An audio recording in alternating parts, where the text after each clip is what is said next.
Assalamualaikum warahmatullahi wabarakatuh. Pada hari ini kita berjumpa kembali pada materi pengenalan ilmu kimia. Ya, jadi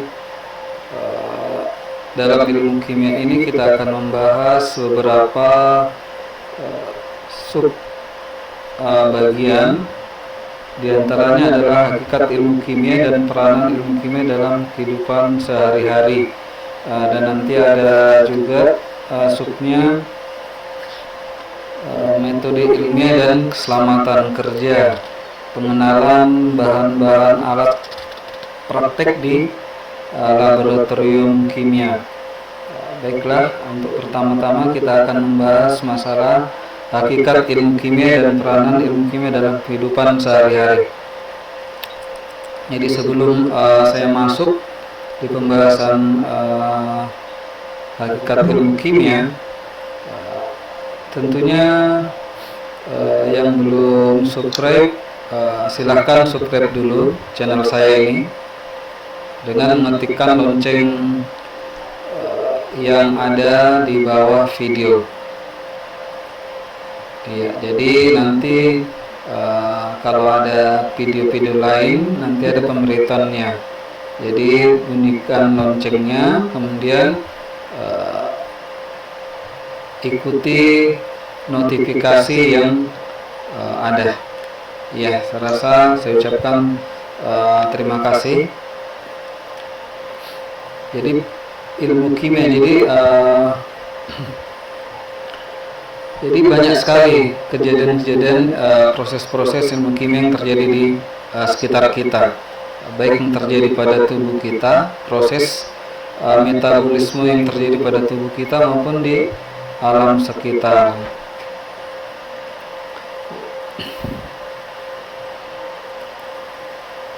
Ya, jadi ini ada beberapa bagiannya. Manfaat belajar kimia, kemudian ada pengenalan kimia, ya. Jadi dari manfaat ini ada pengenalan kimianya, apa itu yang dimaksud dengan kimia. Kemudian dari pengenalan kimia ini maka muncullah materi. Nanti dibahas materi, apa itu materi. Ya, dari sini kemudian ada bagian sub peran kimia. Jadi nanti ada beberapa peran kimia dalam kehidupan sehari-hari di sini dijabarkan. Ya. Kita lanjut. Ya, ilmu kimia. Jadi pertama-tama kita akan mereview kembali atau mereview apa sih ilmu kimia itu? Ya, ilmu kimia. Ya, ada asal kata, ya. Asal kata ilmu kimia itu asal katanya dari bahasa Arab. Ya, jadi bahasa Arabnya itu al-kimia. Jadi al-kimia asal kata dari bahasa Arab ini al-kimia, yang artinya adalah perubahan materi yang ini dikemukakan oleh ilmuwan Arab Jabir bin Hayyan pada tahun 700 sampai 778 Masehi. Jadi perubahan materi yang dimaksud dengan ilmu kimia adalah al-kimia, yaitu perubahan materi oleh ilmuwan Arab Jabir bin Hayyan.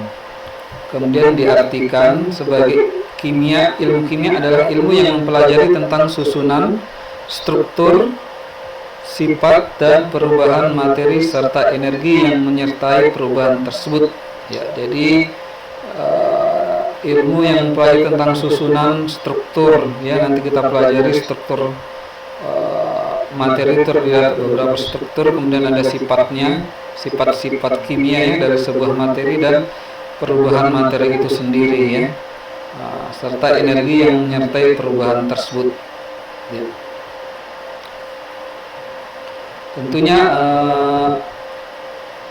pernahkah kamu melihat misalkan bayi minum susu, anak sekolah sarapan, orang minum es maupun orang yang mengisi bensin? Ya, jadi peristiwa-peristiwa itu masuk kategori peristiwa kimia. Misalkan contoh lain, misalkan kamu membuat susu, kopi, teh, itu ada beberapa campuran, baik campuran yang homogen maupun heterogen, ya. Itu semua proses kimia, ya. Baik dalam kehidupan sehari-hari, misalkan kalian bernapas, ya. Kalian bernapas itu merupakan proses kimia juga, di mana kalian menghirup gas oksigen, ya, menghirup gas oksigen dan melepaskan gas karbon dioksida. Jadi itu proses kimia juga. Kemudian apabila kalian makan, maka yang kalian makan itu nanti akan dicerna di dalam tubuh, di dalam khususnya nanti akan masuk ke dalam lambung. Di dalam lambung itu ada cairan kimia, yaitu cairan asam. Jadi nanti di situ cairan asamnya yang melumat makanan. Jadi itu masuk kategori juga proses kimia di dalam tubuh kita, ya. Kemudian bahan-bahan produknya, bahan-bahan produk yang produk makanan, ya, yang biasa kalian makan, misalkan ada ikan kaleng, ada mie instan, kecap, semuanya menggunakan proses kimia. Oke. Ya, kita lanjut. Manfaat belajar kimia, ya. Memberikan pemahaman terhadap alam sekitar dan proses yang terjadi, ya. Tadi sudah saya jelaskan bahwa di alam kita sebetulnya hampir keseluruhan merupakan proses kimia. Baik misalkan tumbuh-tumbuhan itu menghirup gas karbon atau CO2 dan melepaskan gas oksigen kita hirup ini.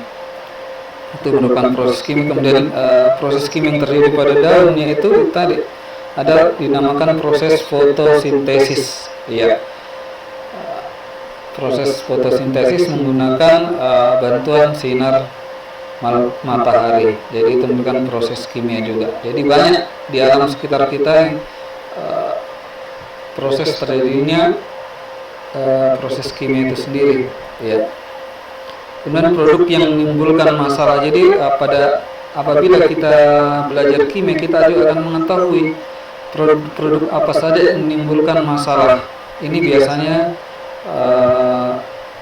akan mengakibatkan pencemaran lingkungan.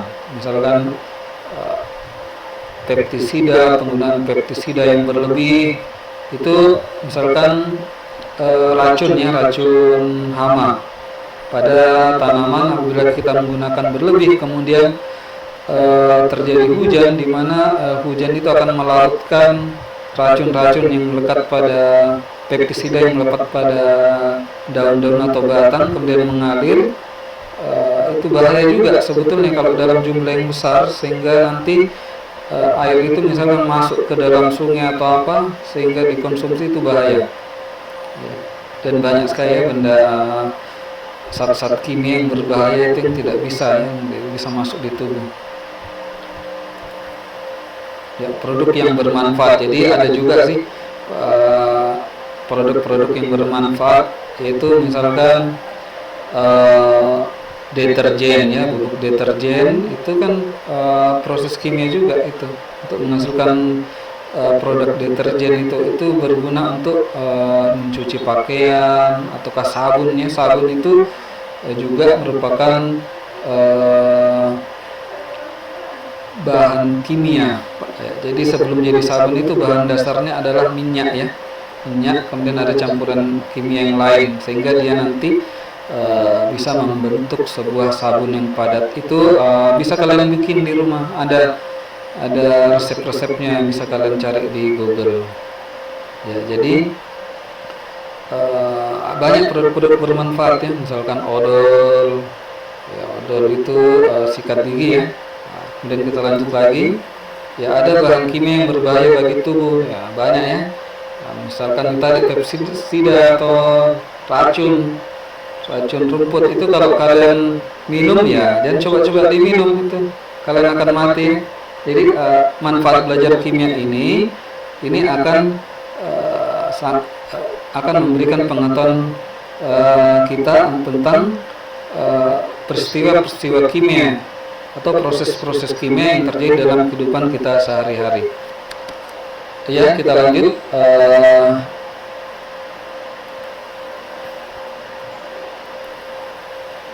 Peran kimia terhadap ilmu pengetahuan lain. Jadi ada beberapa peran kimia ya. Contohnya salah satunya itu kimia kedokterannya, kimia kedokteran, farmasi, pertanian, biologi, seni, kriminologi. Jadi ada beberapa peran kimia dalam ilmu pengetahuan. Jadi maksudnya itu adalah penerapan ilmu kimia dalam kedokteran ada, dalam farmasi juga ada, dalam pertanian ada, dalam biologi, seni dan kriminologi. Ya. Sekarang kita lanjut. Ya, kimia kedokteran. Jadi apa yang dibahas dalam kimia kedokteran ini? Nah, ini mendiagnosis penyakit. Jadi misalkan kita sakit, kemudian kita dites. Kalau sekarang itu lagi urgennya ya, lagi viralnya itu tes rapid ya, tes rapid atau tes swab. Jadi dalam tes itu tentunya ada bahan-bahan kimia yang dicampurkan pada darah kita, atau tes urin, kadang juga tes urinnya. Jadi ada bahan-bahan kimia yang dicampurkan sehingga nanti bisa menghasilkan atau mengkondisikan bisa ketahuan penyakitnya. Ya, bisa ketahuan penyakitnya bahwa dari hasil pemeriksaan itu diketemukan bahwa dia menderita sakit A misalkan ya. Ya. Jadi dalam kimia farmasi juga ada juga pemanfaatan proses kimia itu dalam misalkan untuk membuat obat-obatan ya. Nah, ini membuat obat-obatan dalam kimia farmasi itu peran kimia itu ada dalam pembuatan obat-obatan. Jadi dalam obat-obat ini semuanya bahan kimia ya. Iya, bahan kimia. Ya. Yang lainnya adalah kimia pertanian. Jadi dalam kimia pertanian ini contohnya pembuatan pupuk. Peranan ilmu kimia dalam pertanian ini adalah membuat pupuk. Ini pupuk urea. Pupuk urea ini biasa kalian lihat yang warna putih, putih tablet, berbentuk tablet ini. Urea dia berfungsi untuk menyuburkan tanaman, itu ya. Kemudian kimia biologi.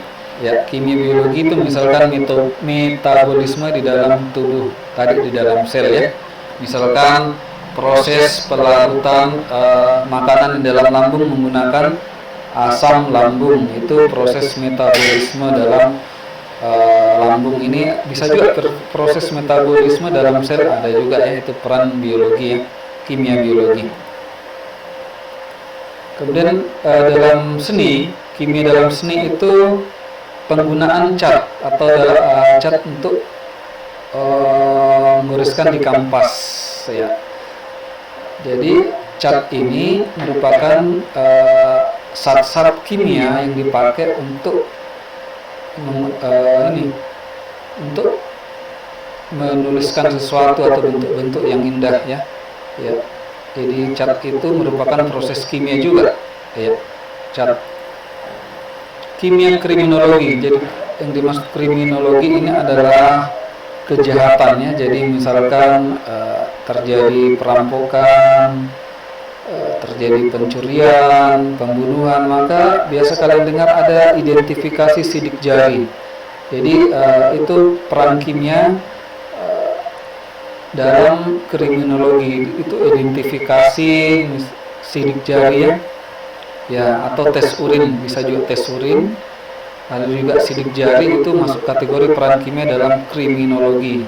Kriminologi itu kata lainnya adalah tindak kejahatan. Jadi setelah misalkan dites sidik jari kita, nanti ketahuan ini sidik jari milik siapa.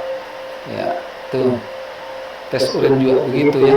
Tes urin itu untuk mengetahui bahwa orang itu apakah bekas positif mengkonsumsi benda zat-zat terlarang. Ya. Dan kita lanjut materi ya. Ini tadi saya terangkan materi. Jadi materi, definisi materi, sifat materi, perubahan dan penggolongannya. Ya.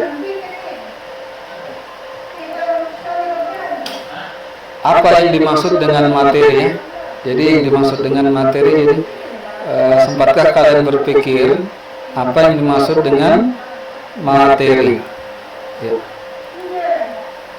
Materi adalah segala sesuatu yang memiliki massa dan menempati ruang. Jadi materi adalah segala sesuatu yang memiliki massa dan menempati ruang. Contohnya adalah buku ya. Contohnya adalah buku. Buku ini adalah sebuah materi menempati sebuah ruang. Ya, ini ada kue. Ya, kue dan nasi ini merupakan materi juga. Materi memiliki massa dan menempati ruang. Contoh lainnya adalah uang. Uang ini juga contoh daripada materi. Kemudian contoh lainnya alam sekitar. Jadi ini beberapa contoh yang dinamakan materi. Jadi materi itu tidak terbatas dari benda. Jadi hampir semua benda dan alam yang kita lihat itu adalah materi ya. Kita lanjut. Sifat materi. Jadi materi itu mempunyai sifat ya. Materi itu mempunyai sifat. Sifat fisika, sifat kimia, sifat intensif ya.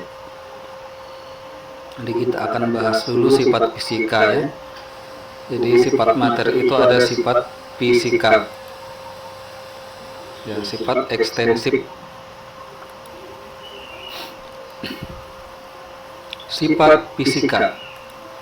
Jadi sifat fisika dari materi itu adalah maksudnya keadaan fisis materi itu ya, keadaan fisis materi itu, kemudian ada titik leleh, titik didih dan massa jenis. Tentunya yang belajar fisika ini akan dipelajari apa itu titik leleh.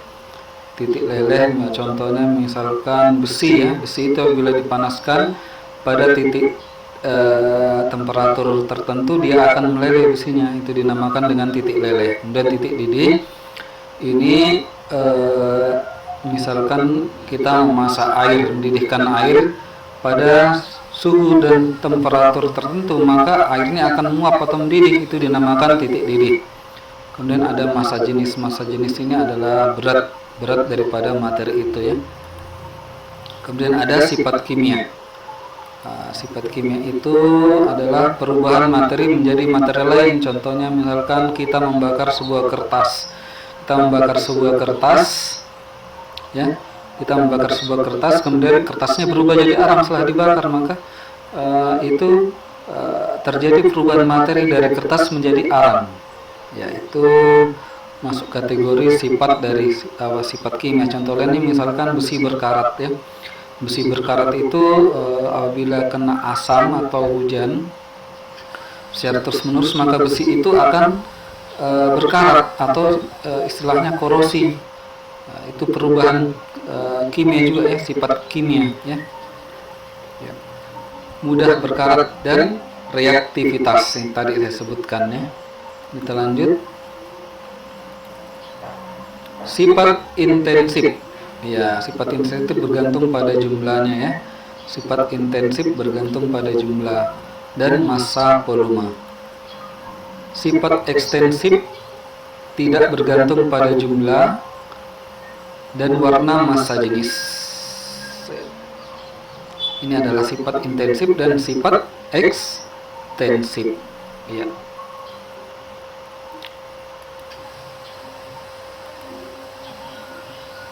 Perubahan fisika. Ya.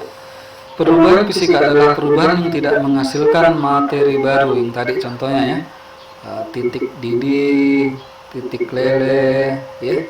Jadi air dididihkan, jadi dia cuman berubah fase ya, dari cair menjadi uap, tapi materinya tetap air juga ya. Ya, itu perubahan fisika. Misalkan besi meleleh, ya besi misalkan dipanaskan dengan pada temperatur tertentu, maka besinya akan meleleh. Pada saat dia dingin, tetap dia menjadi besi kembali. Ya. Jadi beda halnya kalau perubahan kimia, kertas dibakar menjadi arang, dan arang tidak bisa berubah jadi kertas lagi. Beda dengan perubahan fisika ya. Nah, perubahan wujud ya. Ya, perubahan yang tidak menghasilkan materi baru atau perubahan wujud. Ya, ya ini cair dia menguap menjadi gas ya, menguap menjadi gas panah ke kanan, dia berubah jadi gas ya. Apabila menguap dia berubah jadi gas, apabila gasnya berubah jadi cair kembali maka dia mengembun. Nah, apabila dia cair ini melebur maka dia berubah jadi padat ya. Oh, maksudnya padat ke cair, dia melebur dulu ya, melebur dulu jadi cair. Kemudian cair mau ke padat dia harus membeku dulu. Sama halnya padat menuju gas, apabila dia mau menuju gas dia harus menyuplin dulu, dan begitu pula apabila gas menuju mau ke fase padat dia harus mengkristal dulu ya. Itu perubahan fisika. Ya, pelarut. Ini ya. Perubahan kimia.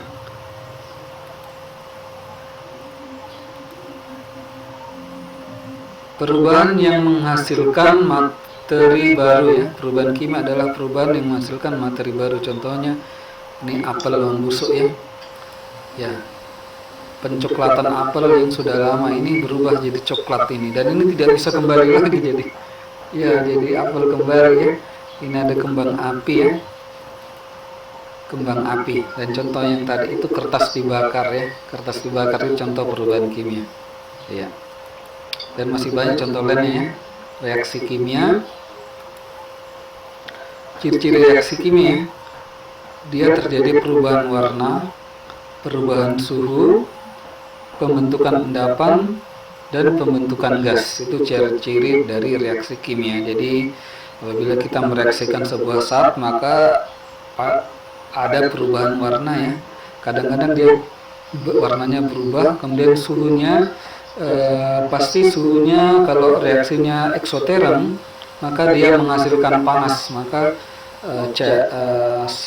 hasil reaksinya itu kadang-kadang dia kalau dipegang dia agak panas ya, karena dia menghasilkan energi. Reaksinya eksoterm maka dia menghasilkan suhu. Kemudian ada pembentukan endapan ya. Kadang-kadang dalam sebuah reaksi kimia itu ada, setelah direaksikan ada endapan yang terbentuk, dan pembentukan gas. Ini kadang-kadang juga dia menghasilkan gas. Contohnya misalkan yang biasa kita lihat ya, karbit. Saat karbit itu dilarutkan dalam air, maka karbitnya itu akan menghasilkan gelembung-gelembung gas yang bisa kita lihat di permukaan air ya, letupan-letupan gas ya. Ya. Penggulungan materi ya. Materi itu satunggal, campuran, unsur ya. Satunggal itu terbagi atas unsur dan senyawa. Jadi materi ini terbagi atas satunggal dan campuran. Jadi satunggalnya ini maksudnya materi satunggal yang tidak bisa dipisah-pisahkan lagi. Ya, ini dibagi lagi dua, jadi terdiri atas unsur dan senyawa. Sedangkan senyawa itu adalah gabungan antara beberapa buah unsur yang bentuk sebuah senyawa. Ini materi ada campurannya. Ya, campuran ini terdiri atas dua, campuran homogen dan heterogen. Homogen itu campuran yang serba sama, dan sedangkan campuran heterogen adalah campuran yang berbeda. Homogen ini contohnya apa? Homogen campuran sama ya. Ntar kita bahas contohnya ya. Ada juga koloid. Ya, unsur ini dibagi menjadi logam dan non logam ya. Unsur dibagi atas logam dan non logam ya. ada juga metaloid ya. Iya. Zat tunggal terdiri dari satu jenis materi ya. Unsur zat yang paling sederhana adalah oksigen dan hidrogen. Ini contoh daripada unsur. Zat adalah zat yang paling sederhana. Contohnya oksigen dan hidrogen itu adalah unsur. Nanti kalian pelajari di tabel periodik. Senyawa. Apa itu senyawa? Gabungan unsur yang saling berikatan kimia. Tadi sudah terangkan ya. Jadi gabungan antara beberapa unsur ini berikatan kimia dinamakan sebagai senyawa ya. Contohnya air, nama kimianya H2O dan cuka CH3COOH. Jadi nama lain cukanya itu dalam kimia disebut CH3COOH ya. Partikel senyawa ya, partikel senyawa ya. Ini gambarnya partikel-partikel senyawa ya.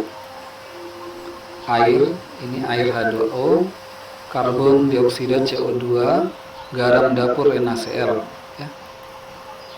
Partikel unsur, helium gas mulia, atom logam, B molekul oksigen, dan unsur non logam lainnya ya.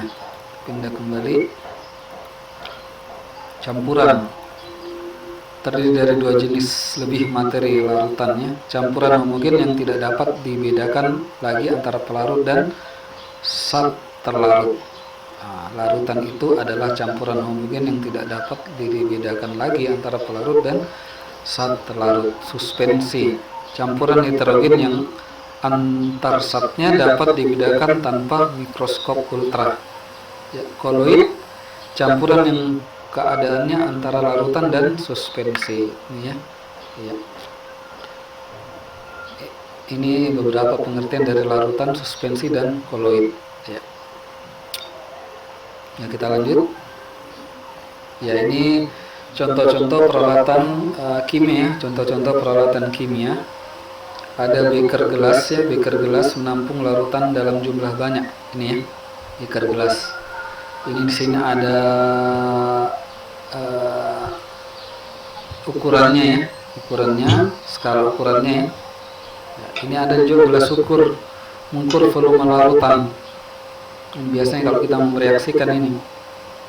Kemudian ada pipet tetes, ini pipet tetes ya, memindahkan beberapa tetes cair. Biasa kita gunakan untuk reaksi. Kemudian ada botol semprot ya, menyimpan aquades untuk mencuci alat. Biasanya air aquades ini disimpan di sini, kemudian kita semprotkan misalkan ke tabung reaksi untuk membersihkan ini, kemudian kita masukkan lagi zat kimia lain supaya dia, tujuannya supaya tidak bereaksi dengan zat lain, maka disemprotkanlah air aquades ini ke dalam gelas ukur ini supaya bisa dipakai lagi untuk mengukur zat kimia lainnya. Kemudian ada batang pengaduk ya, ini dari kaca ya bahannya, untuk mengaduk larutan zat kimia atau campuran. Kemudian ada kaca arloji menutup gelas kimia tempat menimbang bahannya. Nih. Kemudian ada bola hisap menghisap larutan yang akan diukur. Ini mirip dengan fungsinya ini, pipet tetes ya.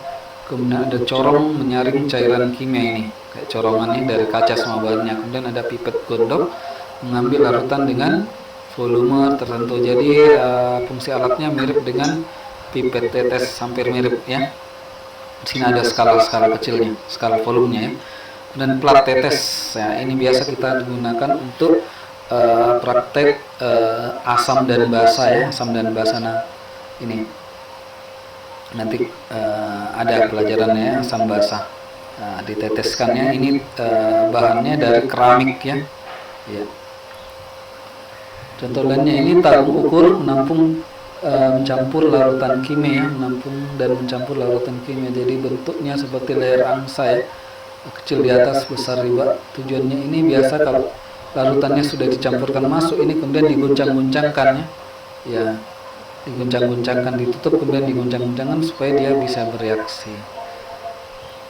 Tabung reaksi menampung larutan dalam jumlah sedikit ini tadi. Jadi untuk memasukkan cairannya ini menggunakan pipat tetes ya.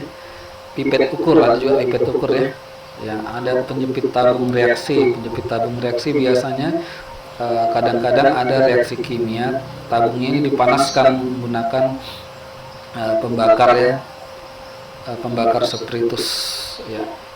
Ini dijepit pakai ini alat, kemudian ini diarahkan ke pemanas ya. Nah, ini fungsinya tabung penjepit, bahannya dari kayu ya. Nah, ini pembakar spiritus untuk memanaskan larutan. Jadi ini bahannya juga dari kaca ya, kaca, kemudian isinya ini adalah larutan spiritus. Ya, kita lanjut. Ini klem ya, klem untuk memegang buret yang digunakan untuk titrasi. Ini untuk memegang semacam tabung kaca ya, tabung kaca yang biasa digunakan dalam sebuah percobaan titrasi. Nah, ini statif, ini untuk mengikat corong buret ya, nanti kalian pelajari pada reaksi titrasi ini biasa dipakai ya. Kawat kasa ini biasanya ditaruh di atas kaki tiga. Maksudnya kaki tiga itu semacam tungku yang dibuatnya ini ada pembakar spiritus ini di atas ini nanti di atasnya ini baru diberikan ini kawat kasa sebagai penahan panas. Jadi apinya itu tidak langsung mengenai gelas kaca ya, di mana gelas kaca ini berisi larutan yang akan dipanaskan. Jadi gelas kacanya ini diletakkan di sini ya, di atas kawat kasa. Yes, pembakar spiritusnya ini dibawa kawat kasa, nanti ada di sini kaki tiga ya, sebagai tempat untuk meletakkan ini tadi kawat kasanya. Kemudian ada lemari asam menyimpan larutan bersifat asam ya. Kemudian ada eksikator mendinginkan zat. Lanjut. Ini semacam kalau di dapur cobekan ya, tapi bukan cobekan, ini ceritanya untuk menghancurkan, menggerus dan menghaluskan suatu zat padat. Ini bahannya dari keramik, ini juga ya, cawan porselin, wadah untuk mereaksikan suatu zat pada suhu tinggi. Ada juga kawat dikrom mengidentifikasi suatu zat dengan cara uji menyala ya. Ini antikrom, ada Elmeyer menyimpan dan memanaskan larutan, ada kertas saring ya, kertas saring menyaring larutan. Kemudian ada rak tabung reaksi untuk memasukkan ini ya, mengisi tabung-tabung yang sudah diisi larutan, tabung reaksi kecil tadi ya. Ada buret mengeluarkan larutan dengan volume tertentu.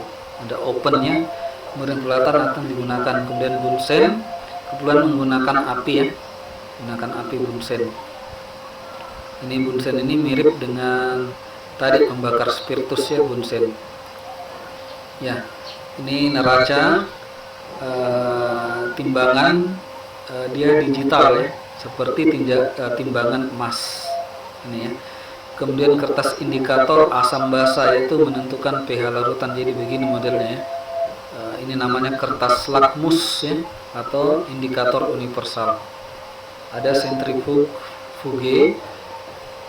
memisahkan dan mendapatkan padatan dari larutan ya, sentrifuge. Jadi di dalam ini kita masukkan tabung reaksi kecil yang ditutup ya, kemudian nanti ini terputar, alatnya ini berputar. Nah, jadi nanti yang larutan yang ada dalam tabung reaksi di dalam ini dijepit, dia akan terputar sehingga dia akan bereaksi. Ada corong pisah memisahkan larutan dan gas. Ini mikropipetnya memindahkan cairan dengan volume yang sangat kecil. Ya.